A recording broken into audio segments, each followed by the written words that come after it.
स्वामीसूत आणि स्वामींमध्ये काहीतरी अशी गोष्ट घडते किंवा मग ती घडवून आणली जाते, आम्हाला माहिती नाही. पण नेमकं काय होतं की ते परत दोघं वेगळे होतात आणि बहुतेक त्यानंतर स्वामीसूत परत अक्कलकोटलाही जात नाहीत, असं काहीतरी उल्लेख आहे. काही घडलेलं नाहीये तसं. स्वामी आणि स्वामीसूत वेगळे होऊच शकत नाही. हा, कारण ते एकच नाणं आहे. हा, आणि बाजू सुद्धा एकच आहे. बर, त्याला दुसरी बाजूच नाहीये.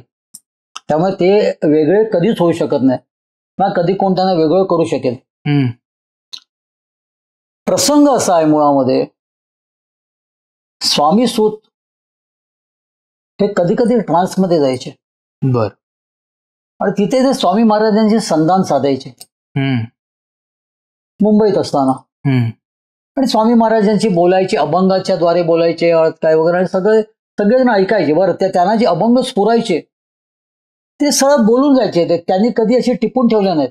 बर, आज जे आपल्याला मिळत आहेत अभंग, त्यांच्या बरोबर असलेले बापचे काका सेवेकरी, त्याच्यानंतर नाना रेखी, बर, त्याच्या इतर काही होते, आणखीन दोघं जे होते, ते महाराज ज्याला पुटपुटायचे स्वामीसूत महाराज, त्यावेळेला ते कान देऊन ऐकायचे. कारण त्यांना माहिती झालं नंतर की स्वामीसूत महाराज ज्या वेळेला स्वामींकडे पाहत जे पुटपुटतायत ते सुंदर सुंदर अभंग पुटपुटतायत. त्याचं नुसतं बोलत नाहीयेत. आणि काय काय वेळेला तर ते तिथे आलेल्या भक्त मंडळींना सुद्धा ते संबोधून त्यांना सुद्धा ते सांगायचे त्या अभंगाद्वारे. बर, उपदेश द्यायचे, चेतावणी द्यायचे. बघा म्हणे, स्वामींचा जर आतापासून तुम्ही नाव घ्यायला सुरुवात नाही केली असे तुमचे हाल होतील. बर, काळ तुमच्यावरती झडप घालेल. बर, अशा काही अर्थाचे कितीतरी अभंग आहेत वगैरे. पण जे स्वामी महाराजांचे ते बोलायचे किंवा ते नंतर बोध द्यायचे किंवा ते चेतावणी द्यायचे, या सगळ्या वेळेला ते अभंग टिपले जायचे. अच्छा, सगळे. आणि म्हणूनच आज आपल्याला सगळे एवढे मोठे आपल्या अभंगांचं ते पुन्हा बाळ मिळतंय. काय प्रश्न करता की त्यांचा विरह कसा झाला? त्यामुळे त्यांची अवस्था अशी होती की स्वामी त्यांना स्मरण झालं ते स्वतःला विसरायचे, देहभान विसरून जायचे आणि स्वामी महाराजांचे संधान साधायचे. कधी कधी वेगळा मूड असेल तर ते स्वामींकडे पाहत नाचायचे लहान मुलांसारखे. बर, हातामध्ये चिपळी असायची, ती वाजली जायची, ती वाजवायची, छान नाचायचे, लोकांना सुद्धा ते छान दिसायचं. थोडक्यात काय की महाराजांचं नुसतं स्मरण झालाच ते पुन्हा ट्रान्समध्ये जायचे, स्वतःची उरायचीच नाहीत. एक दिवशी अक्कलकोटमध्ये असं घडलं, महाराज खास बाग म्हणून तिथला परिसर आहे, तिथे महाराज बसले होते. आजूबाजूला सगळे सेवेकरी, त्यांचे भक्त मंडळी, बाहेरगावचे आलेले होते, जत्राच म्हणतात. तसाच तो काहीचा तो प्रसंग होता म्हणजे.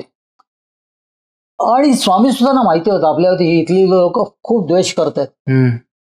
त्याच्यामुळे सकाळी एकदा महाराजांचं दर्शन घेतलं काय का निवांत ठिकाणी अक्कलकोटात जाऊन ते तिथे शांतपैकी स्वामी महाराजांच्या पादुका त्यांनी स्वतः स्थापन केलेले स्वतःच्या उपासनेसाठी.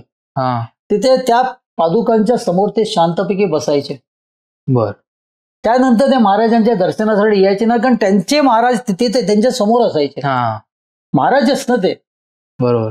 जरी तुम्हाला तिथे दिसत असतील कुठे खास बागेत म्हणा, वडाच्या झाडाखाली म्हणा, कुठेही, पण इथे स्वामी सुतांच्या समोर ते असायचे. त्याच्यामुळे स्वामी सुत तृप्त असायचे. बर, जसं विठ्ठलाच्या बाबतीत जेव्हा चोखा मेळानं आतमध्ये प्रवेश दिला नाही, त्याला चोखा मेळा काय सांगतायत की ह्या वाळवंटामध्ये विठ्ठू माझा माझ्याबरोबर नाचतोय.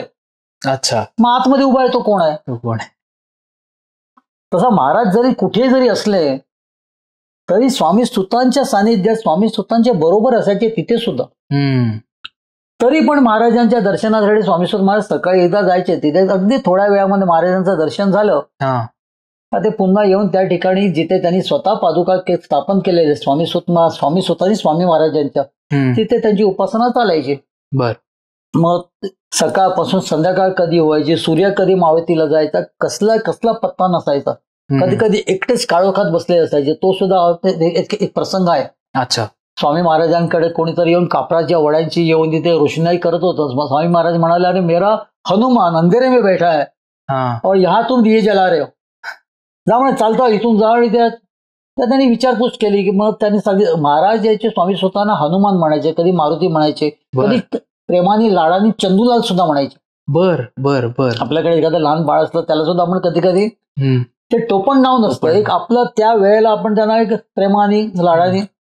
मग चंदूलालच्या मागे काही संदर्भ होता का? चंदूलालच्या मागे असं म्हणतात की तिथे कोणतरी एक चंदूलाल होता, खूप हुशार माणूस होता हा अगर असं होतं. आणि त्याच्यासाठी पण त्याचं काय म्हणजे अगदी प्रमाणाने असं असं काही काय नाही. बोलता येणार नाही. बर महाराजांनी प्रत्येकाला स्वतःची नावं, अक्कलकोटच्या राजाला सुद्धा कुंभार म्हणायचे, बर. चोळप्पाना म्हणायचे जैना, अच्छा. असं असायचं ते. त्याच्यामुळे काय नाही. तर हे जेव्हा सगळ्याची घडत होतं त्यावेळेला स्वामी सुत महाराज स्वामीच्या दर्शनासाठी म्हणून गेले. हम्म. आणि महाराजांना पाहताच पुन्हा देहभान हरपला त्यांचा. हा ते स्वतःला विसरून गेले. देहभान हरपणं म्हणजे काय, आपल्याला देह आहे, हात आहे, पाय आहेत, हेच सगळं विसरून जाणं. वेगळंच आपण याच्यामध्ये आनंदाच्या विश्वात जाणं. बरोबर. तसं काहीच घडलं. त्यांनी स्वामींना पाहिलं आणि तिथे ते नाचू लागले. हम्म. कुठला तरी एक अभंग ते तिथे गावलं. खूप त्यांना आनंद झाला महाराजांचं दर्शन झाल्यावरती. त्याच्यावरती एक अभंग सुद्धा आहे, ह्या प्रसंगावरती नाहीये. हम्म. पण जेव्हा महाराजांचं दर्शन त्यांना मिळालं नाही राजवाड्यामध्ये, हम्म. आणि नंतर त्यांना राजवाड्यामध्ये जेव्हा सोडलं गेलं हम्म. तेव्हा महाराजांना पाहताच ते म्हणाले, अरे जीव माझा आनंदला पाहुनी स्वामी राजा तुला. वा.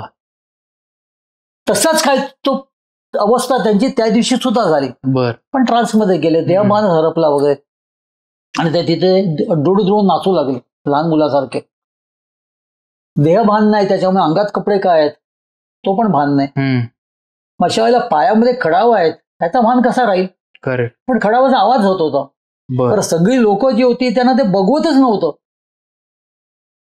आम्ही महाराजांच्या सेवेत इतके वर्षानुवर्ष, आजकालचा आलेला तरुण मुलगा त्याला तुम्ही सूत काय केला, तो सांगतो त्या पद्धतीने मी नाचता, प्रत्येक गोष्टी होती त्याच्यात मी शिकामोर्तब करता, आणि आमचं काहीच ऐकत नाहीयेत. आणि अशा वेळेला पायामध्ये खडावा घालून तुमच्या समोर तो नाचतोय, एवढं तुम्ही त्याला सूट दिलेली आहे, सांगता ऐकता तुम्ही. हे काय महाराज, आता हे काय लावलं, आता हे सुद्धा आम्ही बघायचं का. बर. काही लोक उठली, त्यांना धक्काबुक्की केली. पायामध्ये खडावा घालून तू महाराजांच्या समोर नाचतोस, एवढा आवाज येतोय, कळत नाही तुला. खडावा काढतात, कुठेतरी भिरकवतात, त्यांना धक्काबुक्की करतात. आणि त्याच्यातली काही मंडळी जी असतात ती स्वामी महाराजांकडे जाऊन यायचे, तिथे सगळं कल्लोळ माजलेला असतो. बर.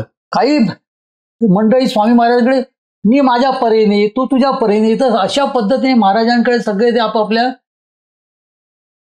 तिथे स्वामी सुतांच्या तक्रारी करत असतात. ओ महाराज, काय तुम्ही हात कुठे, हे बघा काय तो ऍक्च्युली करतोय, त्याला इतकं तुम्ही चढवलं का, तो तुमच्या समोर येऊन खडावा घालून नाचतोय. त्यावेळेला आपल्या घरातले आजोबा जेव्हा घरात भांडण होतं त्याला काही वेळ कंटाळतात. तेव्हा काय चाललंय तुमचं बाबा, मला आता पडत नाही, मी आपल्या इथून निघून जातो. महाराज हे घरातले आजोबा आहेत एवढं समजा. ते पण कशी आजोबा, खवट आजोबा, तिखट आजोबा. अच्छा. प्रेमळ आजोबा नाही. त्यांचं प्रेम आपल्यावरती अमाप प्रेम आहे, पण ते कधी प्रेमाने अंजारणार गोंजारणार नाही. असे तिखट आजोबा आहेत की अहो, घरच्यांचं सोडून द्या, बाहेरच्याची सुद्धा वाकडी नजर तुमच्या घरावर पडणार नाही. बर. एवढे तीक्ष्ण आजोबा आहेत स्वामी महाराज. तर अशा आजोबा आपल्या घरामध्ये जेव्हा भांडणं होतात त्याला कंटाळतात, चिडतात, ते त्याला पण बोलतात. काय काय आजोबा इथपर्यंत बोलतात किंवा मी मरत का नाही तेच कळत नाही, पण ते तात्पुरतं तेवढ्यापुरतं असतं. ते हे सगळा हा प्रकार झाला. स्वामी सुतांना धक्काबुक्की जी केलेली असते आणि तेवढाच महाराज कडाडतात. महाराजांचं बोलणं जे असतं ना, ते किती लोक आरडाओरड केलेले असतो तरी सुद्धा महाराजांचं बोलण्याचा स्वर आणि महाराजांच्या बोलण्याचा आवाज आणि महाराजांच्या बोलण्याचं एक त्यांचा तो आवाज, विशिष्ट आवाज, ज्याला अशी नोंद आहे गगनभेदी आवाज. बर. आवाजामध्ये महाराज म्हणणार, गप्रा, बस झाला आता, म्हणजे रोज रोज भांडत राहिला तर मी एकच काम करतो, आता मी इथून निघून जातो उत्तर हिंदुस्थानात, सांभाळा ही आपली गादी. बर. हे जेव्हा स्वामी सुत महाराज ऐकतात तेव्हा त्यांना धसका बसतो, त्यांना शॉकिंग होतं. अरे महाराज काय बोलले, मी निघून जातो उत्तर हिंदुस्थान, म्हणजे याचा नेमका अर्थ काय. उत्तर म्हणजे वर्त. महाराज आता देह ठेवणार की काय, आणि सांभाळा ही गादी. म्हणजे निश्चितच महाराज तिथून निघून जात आहेत. मग ते देह ठेवू ते किंवा ते तिथून निघून जाऊ दे, शेवटी महाराज आपल्या नजरे आड होणार आहेत. आणि स्वामी सुतांचं प्रेम असतं ते वेगळंच आहे. त्याला नेमकं प्रेम म्हणावे की नाही, इथून ते सगळं सुरुवात होतं. कारण पराकोटीचं असतं ते, पराकोटीचं. जेव्हा हे स्वामी सुतांच्या कानावर पडतं तेव्हा स्वामी सुतांना एवढा धसका बसतो, अरे बापरे, आपण इथे आलोय, आता महाराजांच्या समोर जास्त वेळ उभं न राहिलेलं बरं. न जाणव महाराजांनी लगेच आपल्याला जसं जवळ घेऊन मांडीवर बसवून आपल्याला स्वामीसूत केलं. त्याला आपण नाही म्हणू शकलो ना, म्हणजे हा विचार मनामध्ये आला नाही. असं जर स्वामींनी जर सगळं सांगितलं, बाबा ही गादी माझी आहे, याचपासून तू सांभाळायची, मी चाललो निघालो, आपण काय करणार? आपण कसं त्यांना बोलणार? आपण बोलूच शकणार नाही, कारण त्यांचा कमांड आहे तो. खरं खरं. पण त्याचा परिणाम नेमका काय? तर महाराज आपल्या नजरे आड होणार. पुन्हा महाराजांना आपण कुठे शोधणार? प्रेम आणि विरह, म्हणजे विराची कल्पना, ह्याचा जो धसका स्वामीसूत महाराजांना बसतो, ते स्वामींचा निरोप सुद्धा घेत नाहीत. तिथून सरळ निघतात, अक्कलकोट सोडतात, मुंबईला येतात. मर्जी अगदी खूप एकदम दुःखी मर्जी असते. अक्कलकोटवरून एकसारखे निरोप येत असतात स्वामी महाराजांचे. बर, येऊन भेट ये. जातच नाहीत. महाराज त्यांना धमकी देतात, काही माणसं पाठवतात, अरे त्याला पेटीत तरी घालून आणा, तरी स्वामीसूत महाराज जात नाहीत. शेवटी स्वामी महाराज त्याला असा निरोप पाठवतात, आता जर आलाच नाही तर तुझं झोपडं उडवून देऊ. तरी स्वामीसूत महाराज स्वामींच्या दर्शनाला जात नाहीत. ते कारण काय?